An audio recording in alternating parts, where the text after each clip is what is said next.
এখানে বাটিতে একটু পেয়ারা মাখা নিয়েছি, ধনে পাতা, বিট লবণ আর কাঁচা লঙ্কা। পেয়ারাটা আমাদের বাড়িতে সবসময় রান্না হয়, কিন্তু অতটা আমি খাই না। এভাবে একটু মাখলে ভালো লাগে, তো রান্না করতে করতে ভালো একটু পেয়ারা মাখা খেয়ে নিই।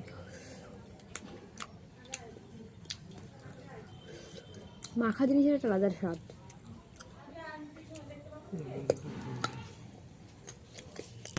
এখানে রান্না বসিয়ে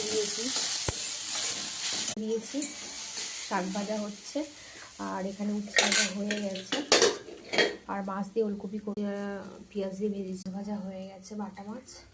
ওলকপি দিয়ে তরকারি করব।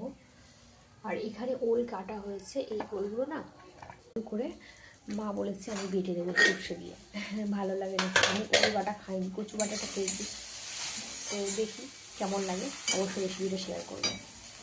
রান্না